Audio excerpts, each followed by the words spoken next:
Sometimes life just becomes a meme. This whole thing really is just the embodiment of, hey, we want free speech for everyone and we want critics to give our movie a fair chance. No, wait, not like that.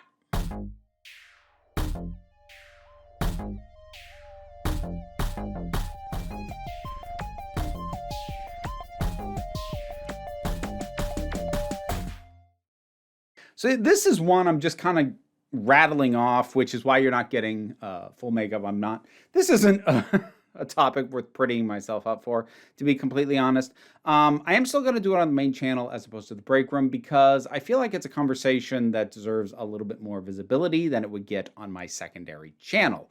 Some creators have secondary channels large enough that it'll work for that.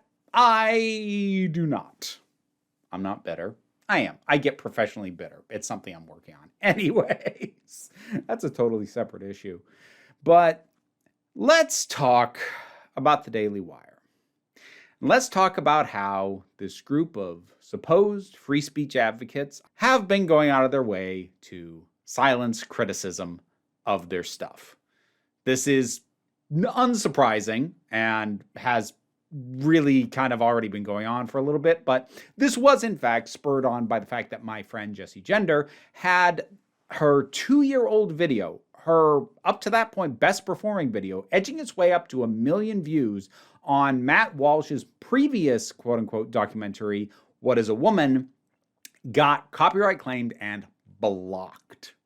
Now, that might strike you initially as odd, since that is not the new movie out. His new movie that's out is Am I Racist? Why are they blocking a 2-year-old movie? Well, because it's a well-regarded, high-performing video that's going to be favored in the algorithm for people who don't already know who Matt Walsh is and start looking into him and doing searches and trying to find out a little bit more about him. That video was going to show up pretty high in recommendations, definitely higher than the Daily Wire would like.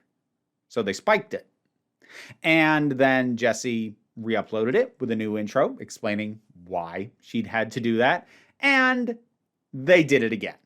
Now, keep in mind, this is an organization and a quote-unquote filmmaker who's directly complaining about a lack of critics talking about their movies, who are actually trying to claim, and I wish this was a joke, it sounds like a joke, it's not, actually trying to claim that critics are scared of the movie because it's too good.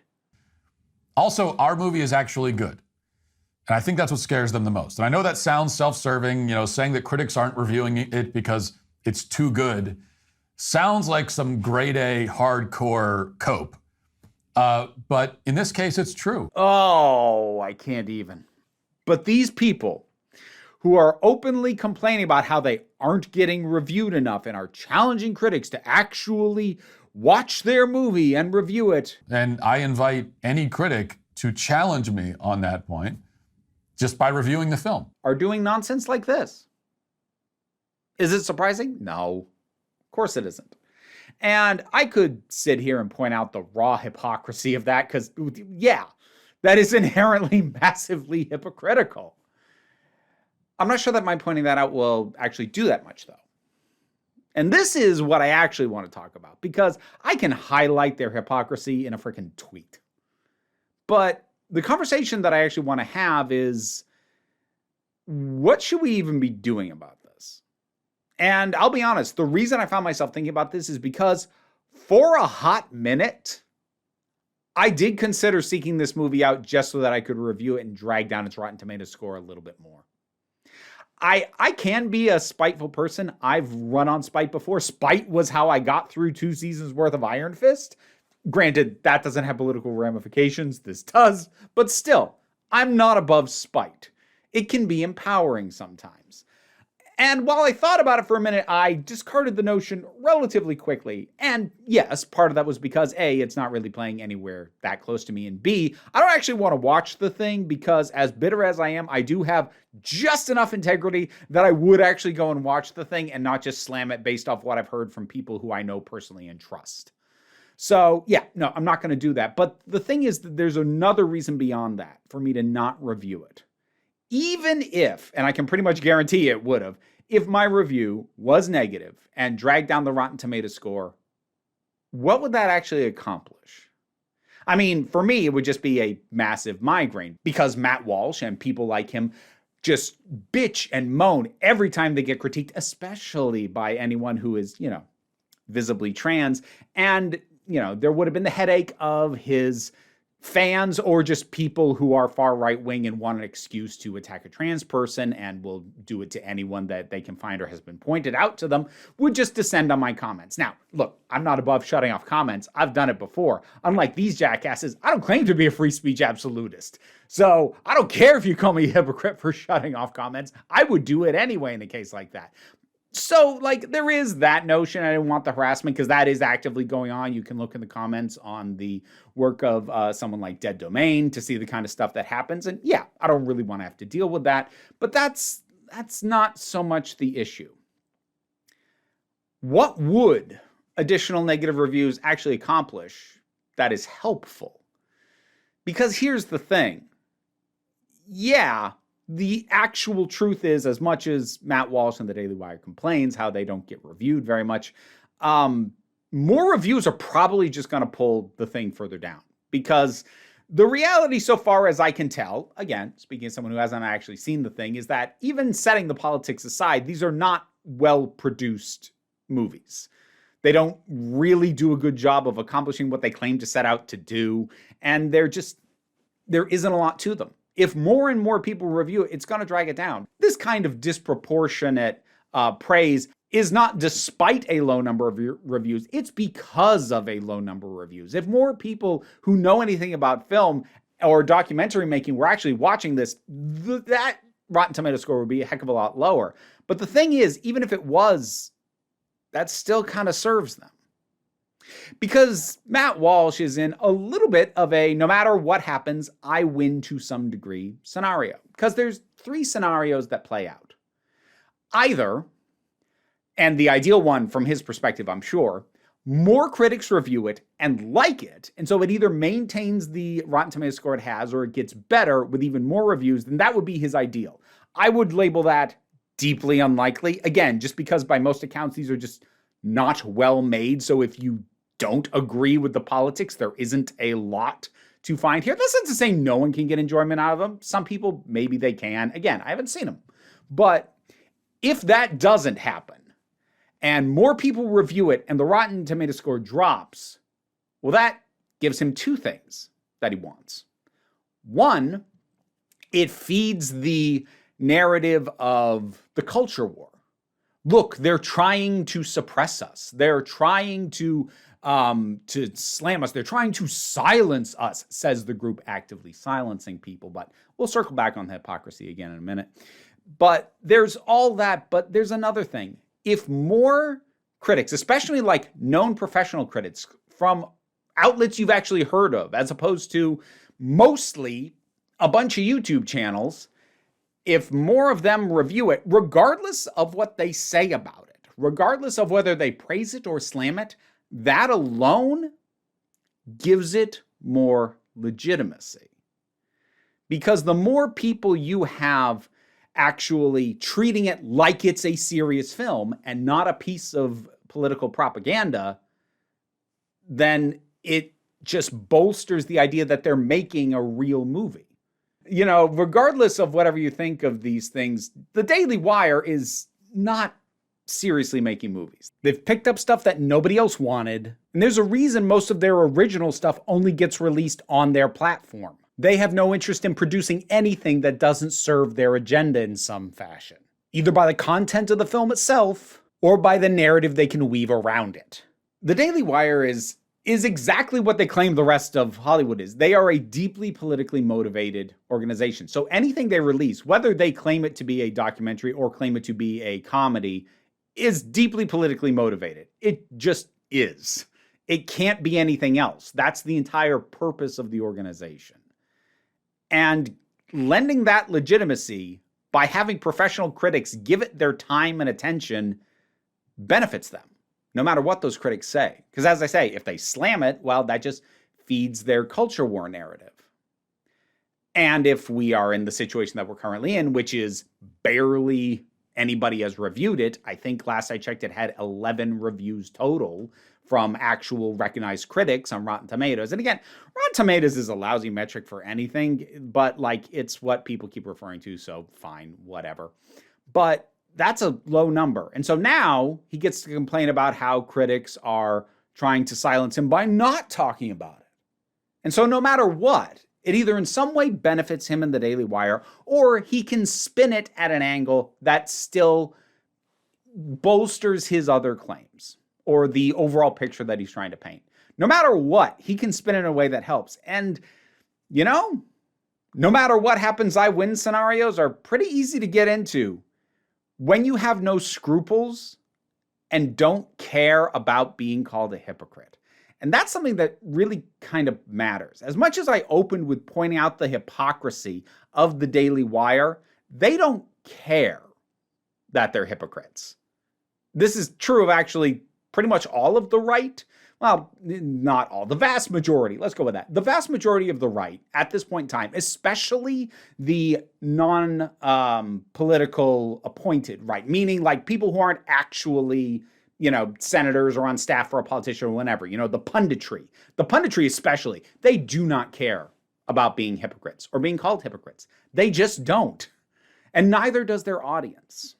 There are very, very, very few things that they can do or say that will actually cost them their audience. I'm not going to say there's nothing, but there isn't much because their audience doesn't care if they lie. Their audience doesn't care if they're hypocrites. And they know their audience doesn't care because both of them are operating on an the ends justifies the means basis. What they want is, in the longer term sense, a massive shift to the right for the entire country. And in the more immediate sense, most of them, and people like Waltz especially, just want to piss off the left. And their audience considers both of those to be good things. And neither them nor their audience really care how they accomplish that, whether it is accomplished honestly or not. As long as they are picking on, slamming, and hating the same people, it doesn't really matter to them if they're doing it honestly or doing it with hypocrisy and lies. We're seeing that at its extreme right now with J.D. Vance and the entire thing with the Haitian immigrants in Springfield, Ohio. He knows that that's a lie. He knew it when he said it because he actually reached out to the town managers and the town offices in Springfield and was told that's not true, and then he kept saying it anyways. He knew it was a lie and he kept saying it. And rather than back away at all when confronted with that, he is claiming, look, I'm going to share these stories because it brings attention to it. He knows it's a lie and he doesn't care because it gets him a result he wants. That result being the demonization of immigrants. He doesn't care what the means is as long as the end result is what he wants. It stokes immigrant hatred. That's all he wants. He has admitted to as much. Not admitted to the fact that he actively wants to stoke hate. I don't think he said that flat out, but he has flat out admitted he knows he's lying and isn't going to stop.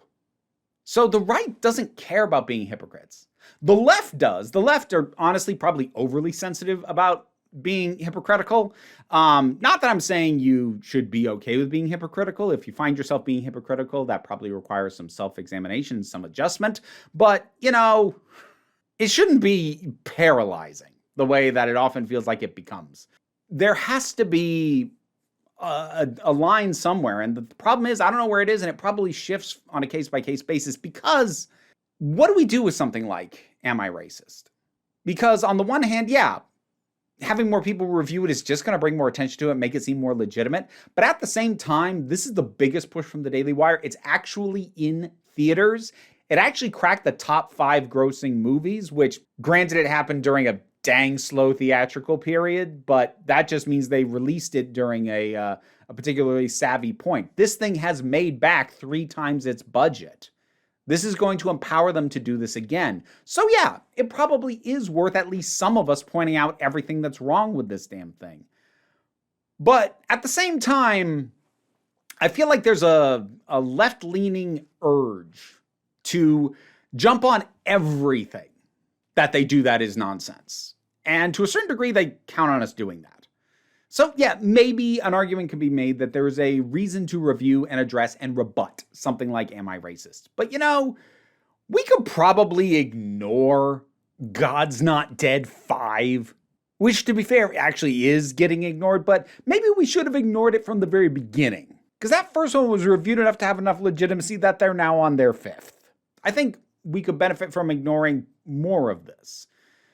There's a guy on TikTok whose name I can't remember and I don't feel like looking up, but his entire thing is just giving horrible, nonsense, right-wing opinions while eating food. Like, that's his entire shtick.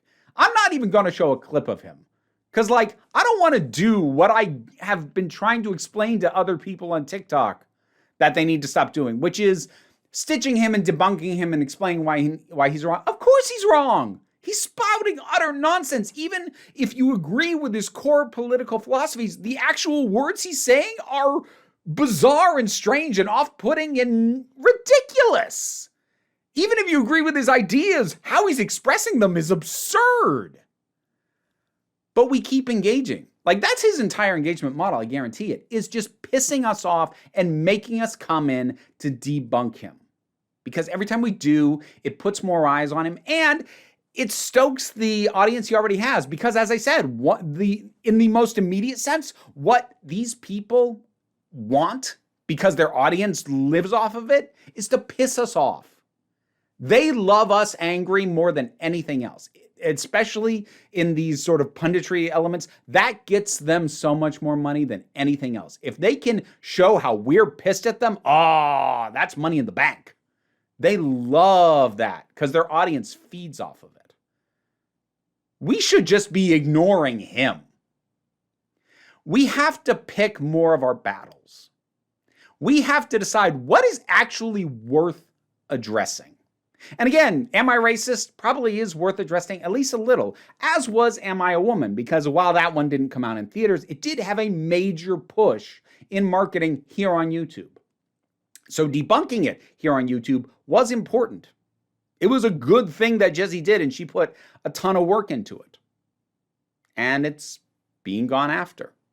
And to be clear, this isn't being caught by the copyright bots.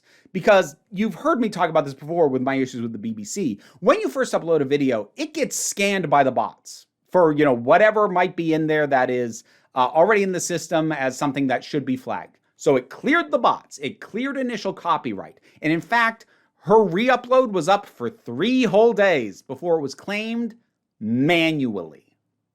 Which is the same way that I know the BBC has been targeting me lately, because it's been happening manually in a way that can't just be an automatic thing. So I know the BBC targets me for use of Doctor Who clips. Jessie knows that the Daily Wire is targeting her. So what are we supposed to do about it? It's hard to say. As I said, there is a certain amount of talking about it that I think is valid. And obviously I think so. I'm talking about it. But I'm also not engaging with their work directly. I won't validate their specific output, whether it be Am I Racist or whether it be Lady Ballers, which they also blocked some reviews of, for the record. And I think at this point, unless it looks like it's going to actually grab some mainstream attention on its own, which Am I Racist was looking to do, then we should probably start just ignoring most of this. Yeah, they are going to complain about how they aren't being reviewed by critics. And they're gonna say that nonsense, actually issuing a challenge. And I invite any critic to challenge me on that point just by reviewing the film. That's bait. They're not bluffing. They actually want us to do it. Now, are they going to be fair about it? Of course not. It's not a call for fairness. They don't want fairness. Am I Racist was probably worth addressing. Lady Ballers? We should have ignored it. Mr. Burcham probably should have been ignored. Like, I've seen some great videos dissecting and looking at the various aspects of it. Some really interesting ones, but it kind of blew up as a topic, and I don't love that in and of itself. We should start ignoring more of their stuff, like deliberately. Like at this point, I think most of us know to just ignore Kirk Cameron. Like every now and then somebody will dig up his horrible Christmas movie or whatever to make fun of it or what have you. But like, I think we need to start actively ignoring more of this stuff. Not all of it, but some of it. The left has a very all or nothing approach to most things. We either get way too complacent and ignore stuff and don't challenge stuff that we should be, or we start challenging everything and that is being weaponized. Middle ground exists. I think there needs to be a better understanding from people who want to actually help. Because, I mean, some people have just made a lucrative platform out of debunking this stuff. Not as lucrative as the anti-woke platform, I don't think, at least so far as I can tell. But, like, fine, fair enough. You're probably not going to change because at this point it's your career. I get that, but for those of us with an option who don't have to address this stuff, I think we could stand to avoid dealing with it, at least directly, because that's what they want. They want us to treat it as if it's legitimate. And no. Why would we? Especially when it's just giving them what they're saying they want. Like, well, you won't give us a fair shot. Cool, I'll give you a fair shot. And then they complain about it and block it or whatever. Like, they're not going to play fair at any point. So unless the thing that you want to do or the thing that you're going to debunk is worth debunking in and of itself because of its potential damage and reach, maybe leave it alone. Maybe let it lie. And again, where that line is, I don't know. I'm not in a position to draw it, but I think more of us could stand to be a bit more discerning. You know, stepping outside the conversation about am I racist specifically and just talking about this issue overall. They bait us. And too many people in the queer community, the leftist community, on YouTube, on Twitter, they take the bait. And maybe they take it thinking, okay, I can play their own game better than them. But the thing is, you shouldn't be playing their game at all. We need to start ignoring these people more. Because they are never going to play fair. They will never listen to us fairly. They will never treat us fairly. And they are just going to do exactly to us what they claim we do to them. They will try and silence us. They will tear us down. They will take us out of context. They will send hate mobs at us. They're never going to stop doing that no matter what we do. So why are we playing their game at all? Again, while I have a philosophical conclusion, I don't have a hard call to action conclusion on this because it's messy and weird. And as I said, where that line is for what we should or shouldn't be addressing is hard to nail down. I generally tend to be of the opinion that it's best to address the broad strokes with citing a few examples rather than deep dive on too many of the specific instances because it does kind of legitimize them. But sometimes the specific instances are so egregious you can't let them stand. Where that line is varies, and other people will draw it at places besides me, and that'll probably be to my frustration. But I'm not sure there are enough people actually considering that there even is a line. Anyways, I just wanted to get those thoughts out there. One of those things that I'm like, this is on my head. Can I cleanse it and then move on with my week? Hope so. That's the plan. Whatever your thoughts are on any of this, drop something down in the comments. Let's talk about it. Patreon pays my bills. Mostly, and enables me to do this as my living. I couldn't do it without Patreon, though. Also, the like, share, subscribe, because income from YouTube, also pretty important, as well as a few other sources, but don't worry too much about it. What I really want you to remember is that you are beautiful, you are valid, and you are loved. You are the council, and I'm just running the meetings. And until next time, this council is adjourned. And now to thank my highest supporting patrons: Robin Moore, Zubin Lutfula, Goddess Elida, Welsh Wrestling Geeks, Oliver B., Melinda Pedersen, Tarak, the thing that goes doink in the anime, Gene Foray, Movie Turtle, Ulrich Bogdan, Loki Eris, Melinda Walters, Auntie Kate 808, Becky Sparks, Frenobulax the Poodle, Tracy Scrabbit, Angry Casperel, Dave Hall, Quite Bearish, Rosalind Bennett, Adam R. D.L. Taylor, Palba Rabajoggle, Mira G, and Sir Didymus is my favorite. If you're wondering about this little guy, this is Nymph. He's new. Don't worry, the other two are fine. He's just not fully socialized with them yet. You'll see them all together soon. Won't they? Yes, they will.